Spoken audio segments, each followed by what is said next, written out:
All right, welcome to Whimsical Women of the World Week 10. Guys, we are cruising along. I batched the whole bunch in the first place, so it's actually been a while since I did one. I'm so excited. We are doing this lovely Latina today. And the original reference is a free, copyright-free image from Canva, but it's very saturated in a weird color tone. So to help me see the shading better, and I highly recommend you try this if you're having trouble with seeing shades and highlights, or the colors are throwing you off like they're throwing me off in this image.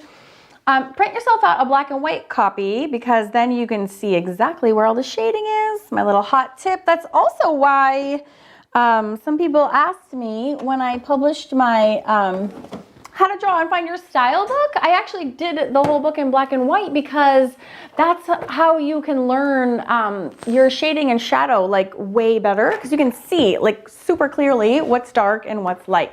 So once you understand it in black and white, then going to color is much easier. But if you're ever having trouble, you can always revert back to black and white to get the answers about what is dark and what is light. You're welcome. Okay. As always, the references are available in two places. Both places are at Awesome Art School. So Awesome Art School, my YouTube library, my YouTube and cheat sheet libraries, where I have all the supporting references for every video, all my cheat sheets, everything. You can download the reference there. All my face drawing guidelines, everything, all of them are there in one place. And then I also have a classroom where all of that, plus clickable links to all the supplies, plus all the entire lesson in real time, the 90-minute actual version, is all in the Whimsical Women of the World classroom, which you can purchase. And there's a pop-up coupon right now there for 40% off as well. So for a limited time only, though, it is for the holiday season of which we are in. So without further ado, let's begin. A little tricky today because we got a 3/4 portrait. So I love her giant, beautiful eyes. Cannot get over it. As soon as I saw her, she stopped me right in my tracks. There's a few ways to construct a 3/4 portrait. One of the ways we did in week 4 with the Asian lady, our Chinese model, and I gave out my free 3/4 PDF in that lesson. This one, I'm gonna recommend, there's two ways. The second way is the way that I teach in this book. I'm actually just gonna refer to that super quickly because it gives a nice overview of that without having to draw all over the reference. It's only have one. Okay, it's right here. So, and that is to draw a circle, and then we do this soft V shape. And then we do our guidelines are nice and curved this way, and this is a little bit different than the more graphy way that I give away in my other PDF. So again, just like when we do the front-facing face, we put in our guidelines. We have the same guidelines, but they're gonna have this kind of sweeping motion to them because the face is turned. So we're gonna start with our circle, which is gonna be here. And then we have that soft V shape that I was just pointing out to you. So I'm gonna just go for it. So we have our circle. Okay, we're gonna make sure we have enough room for all the things. We have our circle, and then we have our soft V shape. And the V shape comes pretty much right from side to side here. Okay, and then we have this V. Okay, so again, if this is halfway, we literally start right at the halfway point. I'm gonna sweep down here, and we sweep down here. Now you're saying, well, how do you know this angle? Well, I'm gonna get my reference. Straight up and down is this. So what is it? It's just tilted to the side a little bit. So straight up as down is here, and this is tilted to the side a little bit. It doesn't have to be perfect. That's, close enough. If I think it needs to be a little bit more, just then move it over a little bit. I don't even know if I do think it needs to be over a little bit more. No, it's pretty, it's right there, good enough. Okay, and then her jaw literally goes like whoop, like right back up to where that oval started, right where the circle started. It's actually unusual. And then her ear is here. Okay, so then halfway, again, between the head and the chin line is there. The halfway is the eye line, so it's about here. So there's the eye line, and it's curving because the head is also curving. So we have one, and then we have divide that in a half again. Is the nose line, and then behind divide that again, and that's the mouth line. So the guidelines, no matter, they're always the same, but they're just going to be curving a little bit because the face is curving. Now where the eye intersects this line, there's always an indent. That's like the telltale sign of a 3/4 portrait. Okay, so we come in and then we're going to come out a little bit, and this will be like widely vary. So on our Chinese model, it was like almost straight. It just depends on the model. And then this follows up the line of the head. So again, this cuts in. I think it actually doesn't cut in quite that big, and then it's actually right here. So this will vary tremendously on the model too. This could be like a giant cheekbone. This indent isn't as great as I just had it, so I'm making it a little bit less. Of all the art pencils in my whole room, this is the one I choose. Just goes to show you can do a lot with just a regular school pencil.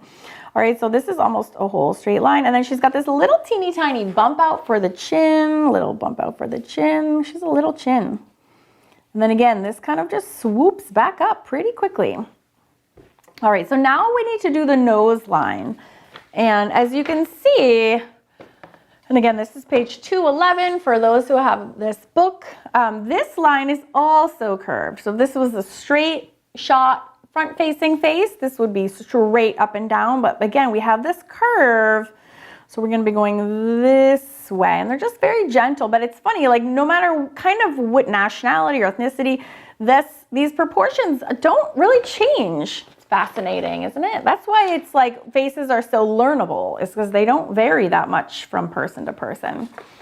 All right, so this is where like the angle. So if this line is particularly important. When you're looking at a front-facing face, it's always smack dab in the middle. When you have a 3/4 portrait, it's like, well, how is it really 3/4? Is it like 3/5? Is it like a half? Like what is that angle? And so, again, this really depends on, and also this is very much not very, what's it called? Curved. I can't think of the word curved. Okay, it's pretty easy going actually. So, and then you have to guesstimate kind of like how far. So 3/4 would actually probably be over a bit more. So it's like rotated a little bit more to the left. So I'm gonna guesstimate that line here. That's why references are everything. You can learn to draw, and I teach this on this channel as well, is like how to do, just like a whimsical face without a realistic reference. And you can just learn these generic face patterns and guidelines, and that is a super great way to start off if you're new at faces, because you can kind of master those. And then once you get the hang of it, then you can start incorporating references and then like take your work to the next level. And that's what this whole series is for. It's taking our whimsical, real, true whimsical, imaginary faces and then bringing them to the next level by incorporating them with actual realistic references. So just like we have this indent here, we're also going to have this indent here as well. And this is the nose. So these kind of echo each other. Okay. And then we're going to come out. She has, again, this is very straight. Her nose just comes. You see this little ball of her nose? We're going to have this ball here, and then we have kind of like this oval here. Okay? So we have the ball of the nose is here. And then we have the nostril is here. So we can draw that right on our sheet as well. I'm all about guidelines. They are the answer to everything. Okay, and then we have her mouth here. So we have the side. This side is truncated because the face is turned, and then this side is full. Okay, so you have, oh, I need to raise up her, or do I need to drop her? So you can always draw on your reference, that helps a bunch. I need to lower down her, something is off. I think her nose is way too high. All right, well, I'm gonna go from the chin up and I will adjust accordingly. So we're gonna have her lower lip. And it actually is gonna come here. So there's many ways to build a face. She's got this cute little upturn there. And then she's got this little lipperdoodle here. And everything can be changed. I'm not married to any of this. I'm just trying to figure out. So I think the nose is actually down here. Just looking again at my reference. Since I am drawing an actual person, I don't want it to be super wrong. But also, this is the Whimsical Women of the World series, so if it's also not perfect, then I don't care, because that's what whimsy means. It's shortcut for I don't really care. Okay, we have kind of like that. And then this comes up. Yeah, I'm going to drop her eye line down. So it's going to come like this. And I think that's because it should have been, that's fine. You just make adjustments as needed. That is the name of the game. Okay, so her nose, oh, and her nose I realize is like tilted downward. I think that's because my camera is at an angle. So I'm like looking at this from a super weird angle. So if we have, I'm like straighten up and my paper was curved. I'm like, why is she so downhill? It's so weird. That's just me. Okay,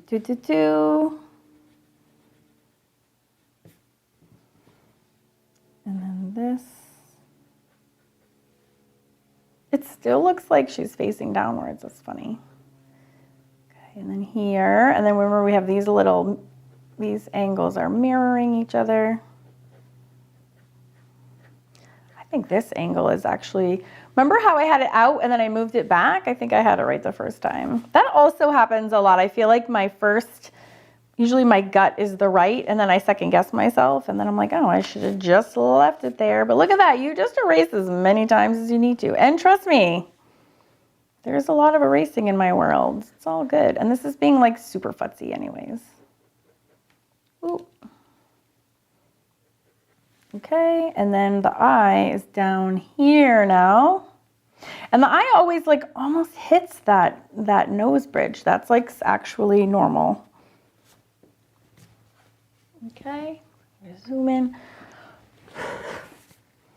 So, and sometimes, you can just put like the placeholders in just to get started. Okay, and then we can put in, this helps you, when you do the oval, you can scooch it to the left or right before you like lock it into stone. It just helps you kind of perceive the placement of your oval in the correct way. Her eyes are actually way smaller than that. It makes me sad how small the human eye actually is. Her eyes are giant. That's why I picked this.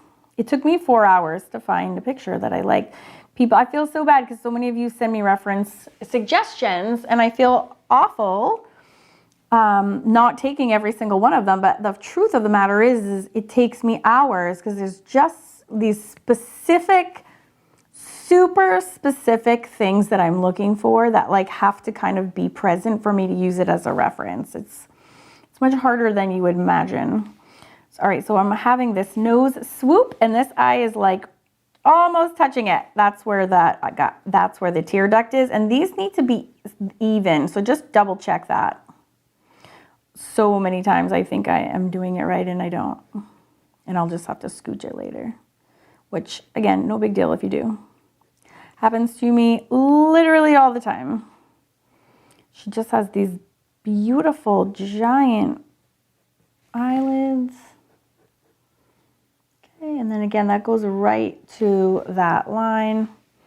And again here, so I'm gonna pencil this in, and then I'm gonna take a step back, turn off the camera, and look, because a lot of times I'm off on something because I'm drawing downwards. So I'm gonna zoom out, take a second just to compare before I move on to the next step. All right, so right away I notice, holy moly, what is this? This like chops away her whole head. So it's part of her chin is being chopped off by her jacket or whatever this is. So I need to we need to pencil that in. And then it also kind of covers her. So it's not that her chin it's not that this is literally doing that. It's like the fabric is covering that. So that's a little bit of an important distinction. Whoa.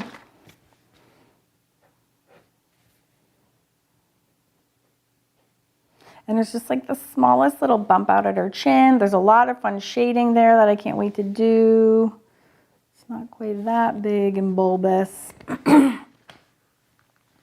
And then her mouth is, I'm gonna start getting rid of these guidelines because they're so busy. And I'm working with this. It's funny, different art supplies give my art like different personalities. So when I'm using these Pentel mechanical pencils, they're weighted. So I get really, really, really sketchy, and I do these lines kind of over and over and over again. Okay, so I'm just shoring this one up.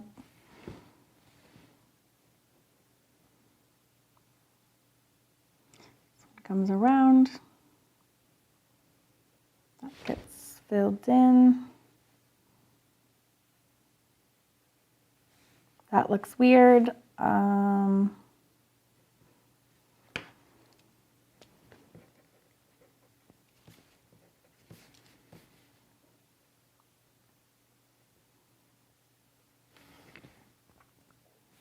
So see, her face is more than 3/4 turn. You cannot, sometimes you can see the far side nostril and sometimes you cannot.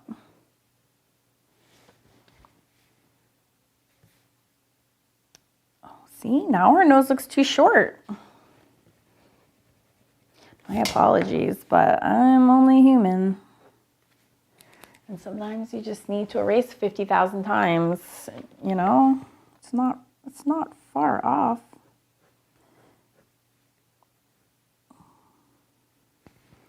Just needs to be a little bit lower. Whoop, what is that? All right, chucking in a nostril and like this. It's so hard because she has this ball of her nose and I am like not capturing right. Kind of goes down a little bit and then it like comes back up. Whatever, close enough. All right, here we go, lips. Again, this is whimsical, means not super perfect, so move on.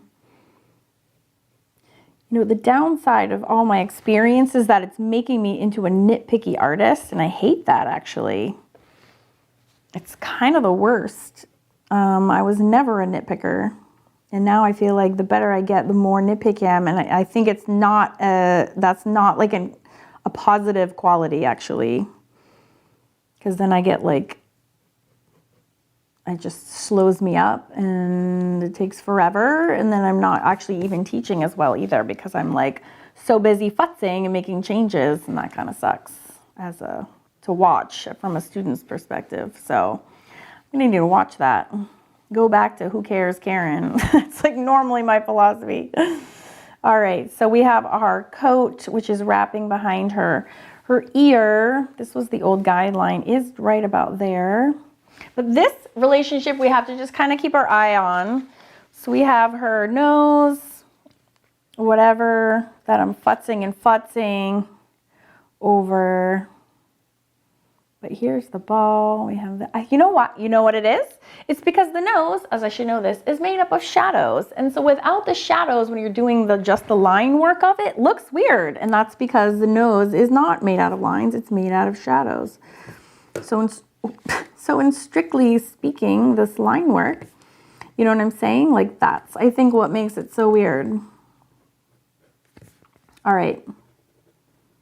Oh, that's just where I bashed my, oh, that's cool. There's like this thing in the paper that won't come out. All right, so we have this, we have her ear here. So I was gonna say, watch out for this relationship. So her eye, I do think is fine. We come in, might not be quite so up.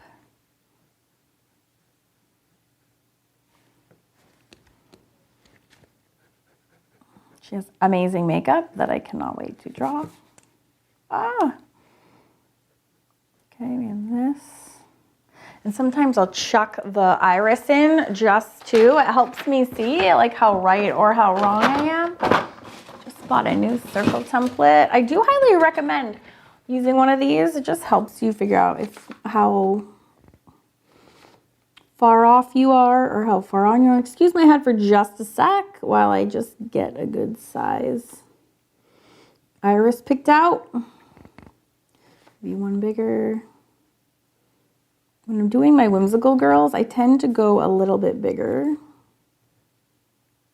And remember, you're always cutting off, like both the top and the bottom should get cut off. Oh no, which one was I using? Ah, that one. Okay. And then we come over here and we do the same size. And we make sure that they look right, which that does not. I'm going to use one smaller over here because it's farther away.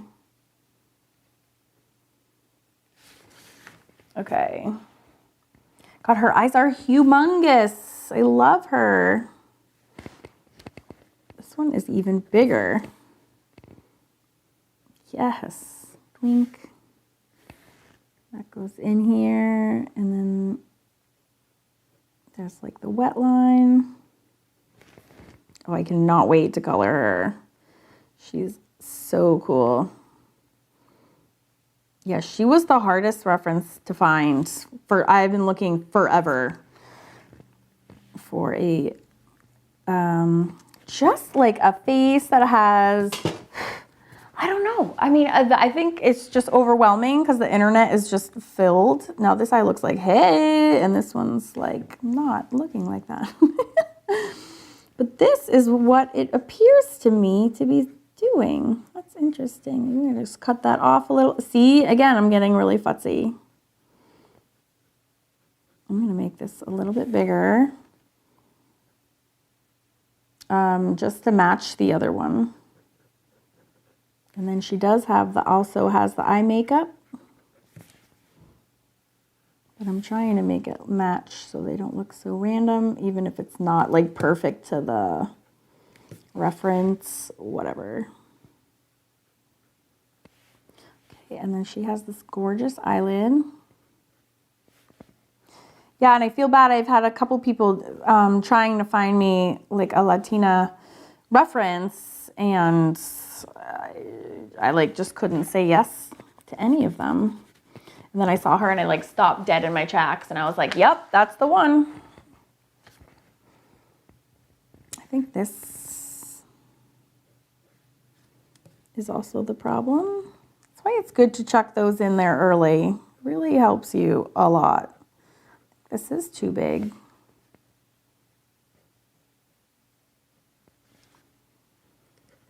Very interesting.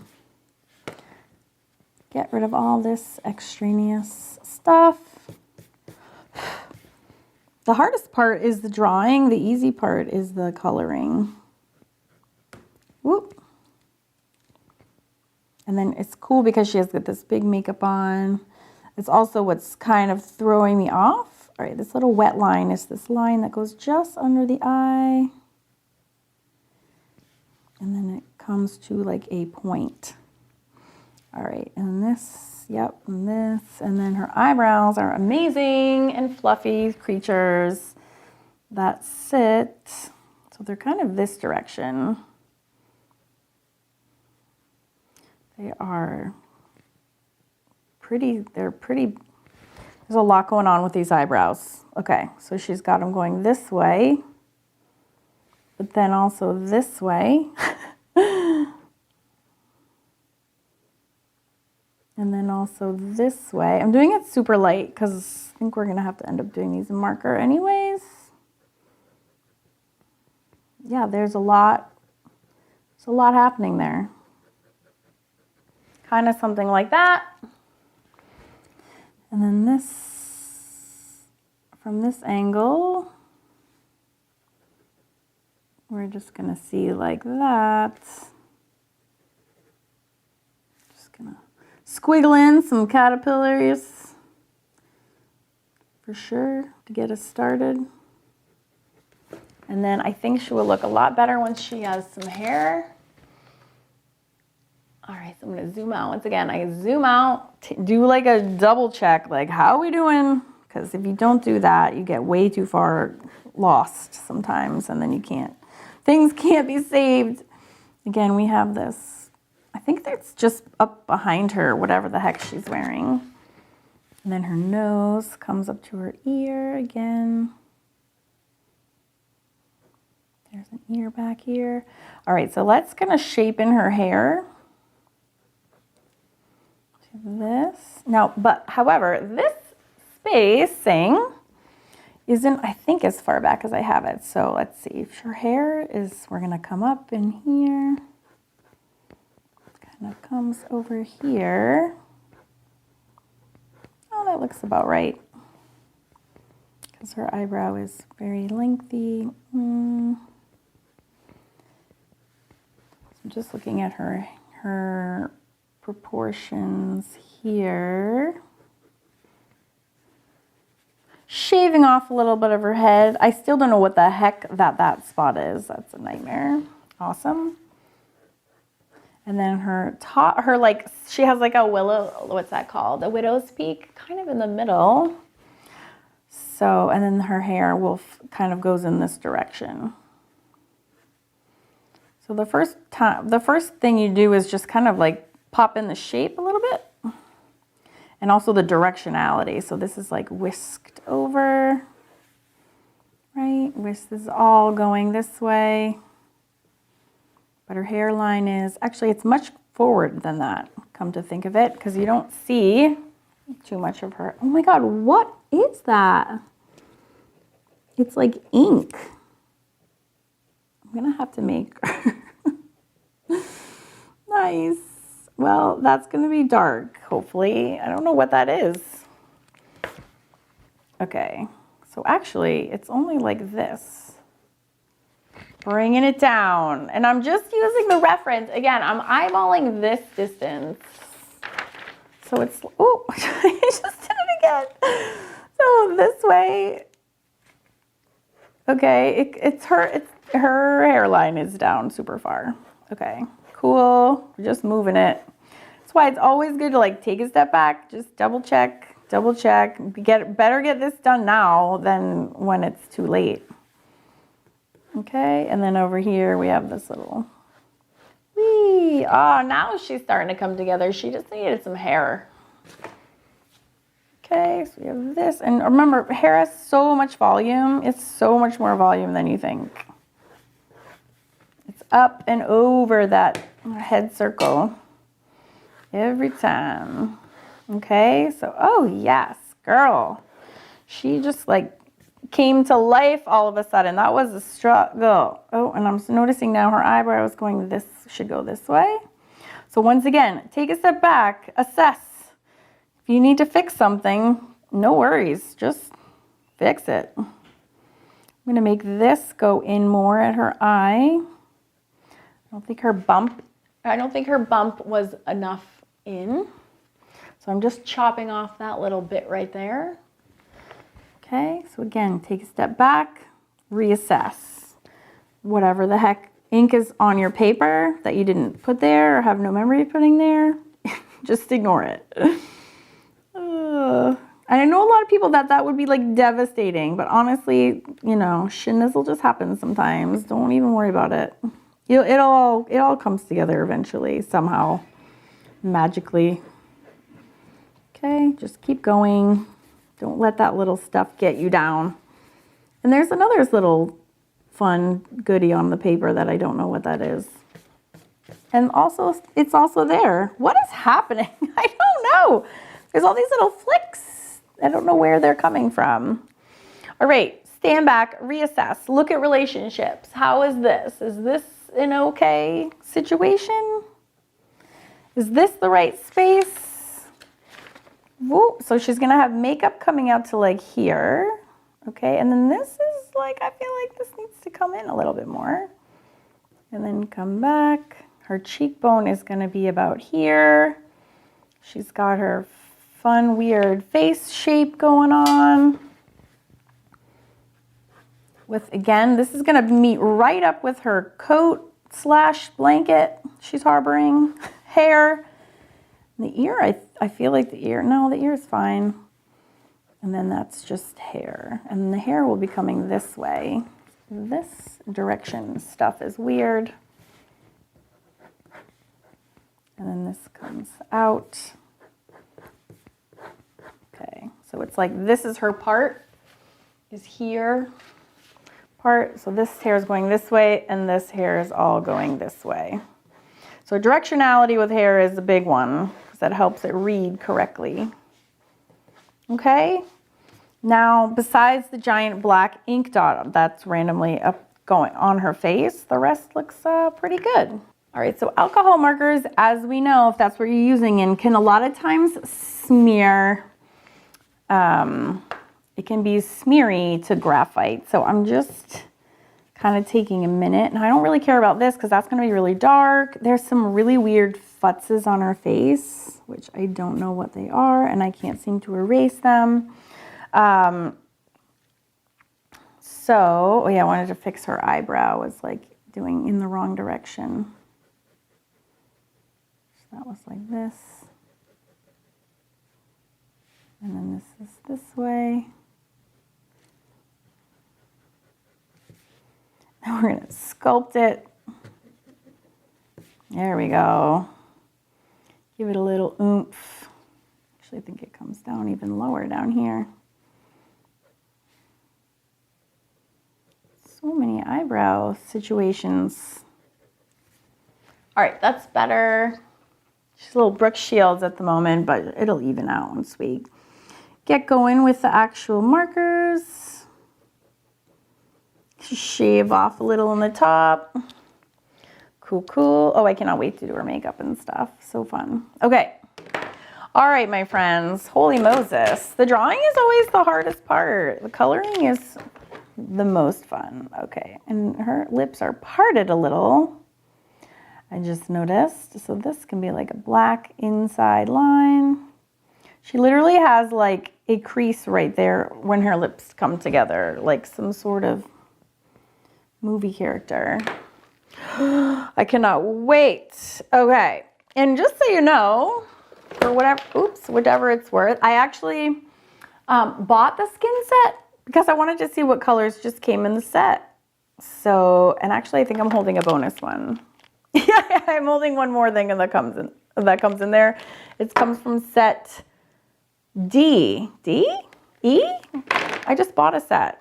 Because I have this, I'm going to do a book on, I wanted to make a pocket guide for skin colors. So it's like easy reference flip for all the different skin colors. That's the hope anyways. All right. I'm going to start with Cotton Pearl. Here we go. Here goes nothing. All right. Nice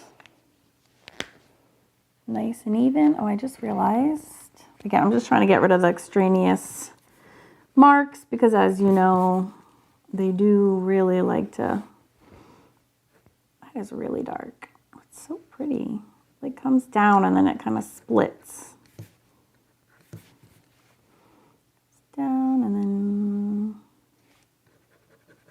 I just want to make sure that the graphite I'm putting down doesn't get all smeared into my markers, just to clarify what the heck I'm doing. It is really dark right here, a dark crease, but I just need to be careful because especially like this. So if you pounce up some of the graphite, it might hopefully not smear when I get my, because I don't want to drag it through this because I'm going to start off pretty light. All right, so I'm going to go light to dark. I feel so out of practice because it's been like 2 weeks. I feel like it's been forever. All right, I'm just going to go nice and not slow, but systematically, I think is the word I'm looking for. So, as you know, you got to move pretty quick with alcohol markers. If you've been doing these with me, you'll be learning the art of really coloring with these markers. And it is an art. It does take quite some learning, and there is a learning curve to it, which is weird because you just think like, what? You just color it in. But they're very streaky. You have a very small window of time when the alcohol is wet and the pigment stays suspended in the liquid of the alcohol. So the reason you have to move so quickly is that you need that pigment to be suspended in that alcohol long enough to when you put down another layer or another coat or another color, that the colors, that's the only way that you get blending. Otherwise, if you wait it to dry, you're not so much blending as then you're just straight up layering. It's just like painting when you're doing like wet on wet or wet on dry. It's exactly the same thing. Alcohol markers are you're really painting with them more so than really drawing with them. The techniques are exactly the same. I'm a mixed media artist, so this is my drawing channel, but I think the mixed media or the painterly side of me helps me to kind of view this as more painting rather than drawing. So if you're not an experienced painter, it just takes a little bit of getting used to, but that's fine. You can do it. And as you can see here, I just swabbed her whole face in a yellow base. I think the 2 coats that I had started with were just really, really pinky, peach, almost like a little girlish. And she's a Latina. She has a little bit darker skin tone. So rather than making it really dark, I just switched the tones. I just went from peach to yellow.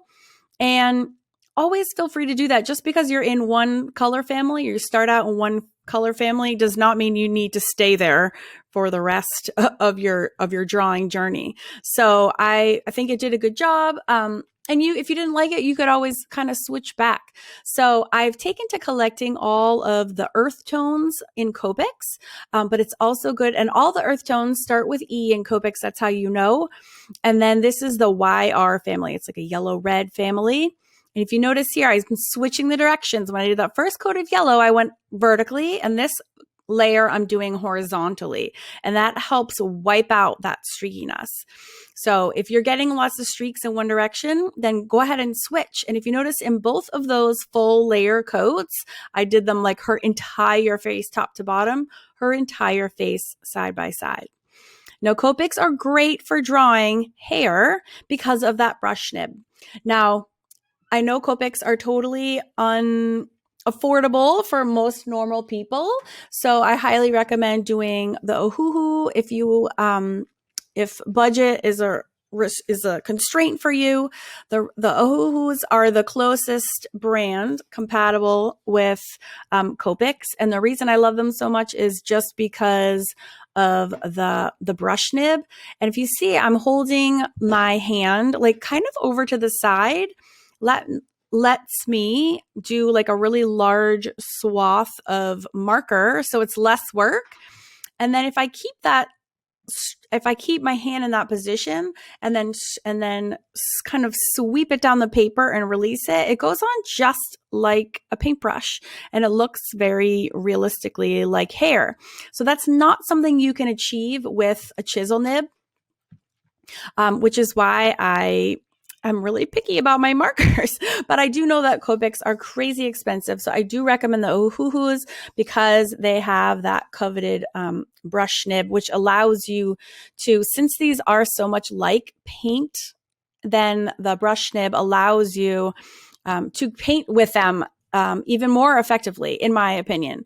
Now, when I'm doing these large swaths of her blanket / sweater, maybe this is a towel, I'm not even sure the whole time. I don't know what it is. Then you can use the chisel nib. Is great when you're doing like big areas because you can really like mow the lawn, like do big, consistent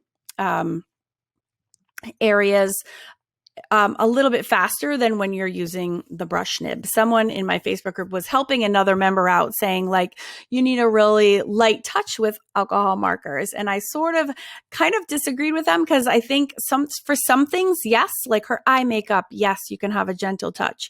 Or if you're doing the wisp of a hair, at the beginning, it's not gentle at all. And then it is super gentle when you're lifting it at the end to get that wisp hair like. So it really just depends, but I'm actually super aggressive. Sometimes I'm actually pretty rough with my alcohol markers because I need to like get that pigment down on the paper. So I'm not gentle at all.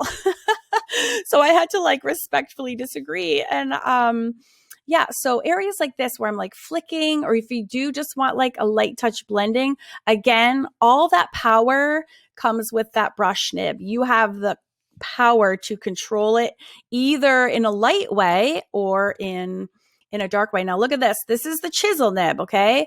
And this is not gentle. This is me putting a quick and dirty and thorough layer over her entire face.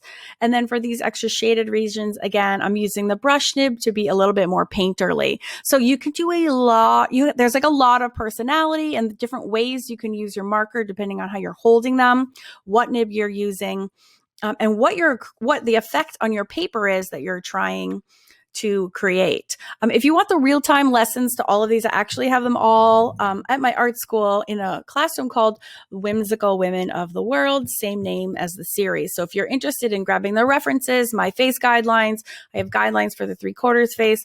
All the lessons are over there in real time, and that's at awesomeartschool.com. So I hope that helps. If you're serious about making these, girls, and submitting them to be published in the book, and I'll put information about that down below in the description box, then I highly recommend you look at doing the real-time lessons because all the information is just you, me, and we're hanging out and we are drawing. And, these are about 90 minutes, the actual classes are. So it's a little bit different here on YouTube. YouTube audiences don't quite have the same attention span that my serious students do. So if you are serious about making these, then I invite you to come on over with me and hang out with me over there and take your drawing skills to the next level. Plus, we're having a blast. I can't deny it. Colored pencils work awesome over alcohol markers. They are great in a lot of reasons. They're great for kind of accentuating the darker areas and adding details. That's one reason that they're awesome. Second reason I love them over alcohol markers is that they ease the transitions between colors. Sometimes like it's a rough transition, meaning there's too much contrast between an area. You can use colored pencils and like lay it on top. You can press down hard and get a deep crease, like that's on her eye right there. Or you can barely push down. In the real-time lessons, it's like I'm like barely pushing on my paper, and it's just enough to kind of like help the gradation between the contrasted areas. But it's so cool. So I do highly recommend, if you want to do the face series, to grab just a bunch of colored pencils that coordinate with your alcohol markers. And I also love them. The third reason I love colored pencils over alcohol markers is that they leave a really pretty texture. It's kind of like the blend between the marker streaks and then the texture of the color paper. It kind of lends an air of like sophistication to your work. So I really love the soft effect that the two of them working together can give. I'm using a fine liner, and here's a little fun tip too. If you find that your either your alcohol markers are bleeding or streaking when you're outlining, or vice versa, like you're doing the base and just if you're having streaking with your black outlines, don't use an alcohol-based fine liner. Rather use a water-based fine liner, because the water-based and the alcohol-based products ignore one another. So there's no effect and there's no bleeding. So that's my super, super important hot tip for you. If you're having trouble with bleeding issues, just use materials. The ingredients in your art supplies matter greatly. It can have a great effect either in a good way or a bad way, depending on the project and the art supplies that you're using. So again, here I'm using a complementary color pencil over the alcohol marker. Now the alcohol marker alone in her blanket, whatever that is she's wearing, is like super weird. It was like blocky. It didn't look like fabric. So then overlaying that in with my colored pencil, like slowly, like cloth, the look of cloth starts to appear. It's not perfect. There's no designs on it or anything, but like you kind of start reading it differently, and it's the colored pencil that really takes it up to the next level. Now, if you're wondering what her eyelashes are rough. I replaced the ink cartridge in my Pentel pocket brush. That's the little tool I use to do all of the eyelashes in this whole series, actually. And it kind of it exploded. It kind of did a number on the bristles. So they look really chunky and blocky and kind of stupid. But like, you know what? It is what it is. I'm not losing any sleep over it. I kind of used my little fine liner to try to minimize that a little bit, put a little pointiness on the eyelashes at the end to kind of give them a little bit more definition, so they're not like, hello, I'm giant eyelash chunks, because that's never attractive. Overall, I mean, she has like big faux lashes on anyway, so I think the overall look is fine, but they're not the wispy, beautiful ones that I'm usually proud of. But like, you guys, that's just what happens. It happens to the best of us, no matter how many years of experience I have or whatever. Like, there's something that goes like yucky in all of my art projects, and I just ignore them. There's nothing I can do about it. So rather than losing sleep, I don't even skip a beat. I'm like, oh, they look terrible. Oh, well. And I literally keep moving. So I really highly suggest that you adopt that kind of attitude for your own artwork, because it really will help you just overcome those obstacles. Instead of getting tripped up by them, you can just push past them and go right on to the next phase. And what I think you'll find is that sooner or later, somehow everything just ends up working out just fine. It's just really no big deal. And you just do the best you can and have fun. So, yeah, just few last touches. So I was going to say about that Pentel pocket brush, I'm really I kind of drag it through her hair. I put it everywhere, so it ties the whole piece together. It's on her blanket and her hair, and she is outlined. And then last, just bits, of course, with my Sharpie paint marker. And then again, oh, what? Made a mess. You know what? It happens. I just go back and do the best I can to fix it. It's really not the end of the world. Make sure that you click the link here so you can catch up on all the previous episodes. And I'm also loading up this playlist with the future episodes as I continue to do this series. I'm totally obsessed. I'm having a blast. If you want to submit yours for publishing, go to KarenCampbellArtist.com and click on Get Published. And I will see you next week with a new video. Thanks for watching. Bye.